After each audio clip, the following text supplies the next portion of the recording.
Hey, it's Jeff Cameron with HomeSmart with my monthly market report. It's the end of the summer, beginning of August, back to school, and the NFL's back on. So very excited about that. Let's talk about the real estate numbers real quickly.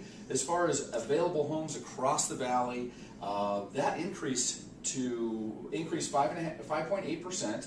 The amount of pending homes dropped by 13%, and that's because the amount of pending for short sales is going down. We'll continue to see the pending home sales go down, and that's not a bad thing. New sales dropped by 9.6%, and closings were up 1% over June. So this is for the month of July. That's actually unusual. Things usually start to go down. What has happened in values from a year ago? Metro Phoenix is up 23%, Scottsdale's up 9.6%, McDowell Mountain Ranch 11.4%, Tatum Bell 17%, foreclosures are up 16.3%, short sales up 15%, and traditional home sales are up 14.6%. So you see the 23% increase, but most of that is happening in because of what's happening with the short sales and foreclosures. So what's going on with pricing? And this is really interesting. We had a supply and demand crunch. So what happened last year?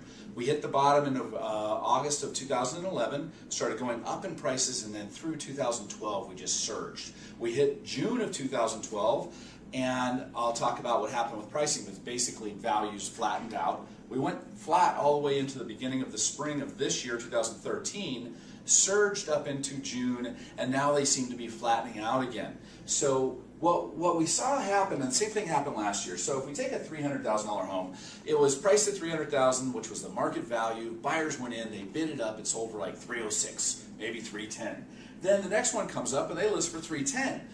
That's now the new market value. We get multiple offers and it bids up to $316.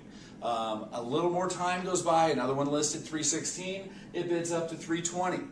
So a little more time goes by, one lists at $320, they bid it up to $325. So when they're priced at one point, at market value, you're getting people bidding them up. If they're priced as little as 3% over market value, buyers stay away. They don't write offers. So what we saw happen last summer, and we're seeing happen right now, with the last sale of $325, all of a sudden everybody's listing at $375. Now these numbers are just examples, and it is different for every market. But we all of a sudden see these people listing at $375. You're like, oh my God, did the market really bounce? But then they have to start lowering their price because they're not selling. The buyers back off. And what happens to the buyers is they start seeing the amount of homes in their portal increase. You buyers know what I'm talking about. So now instead of 5 homes, there's 7. Next week there might be 9. A couple weeks later there's 11. And also what they're noticing is that 5 of those 11 homes have done price reductions over the last month or so. So what these guys have to do is they have to lower back down until they get back to the market value in order to sell. Now that market value may not be at the $325, it may actually be higher, or it may be lower because part of this value was the excitement of multiple offers priced at market value. Now we have a home that might have been on the market for 2 months, lowering their price. Now we might get an emotional push down instead of an emotional push up. In each case, every home is different, and it all depends on the condition, the upgrades, and where is the market value. Anyway, hope this helped you understand what's going on in the real estate market here in Metro Phoenix, Scottsdale, McDowell Mountain Ranch, and all over the valley. My name is Jeff Cameron. Call me with any questions you have. I would love to be your realtor for life, 480-502-7699. Make it a great day. NFL!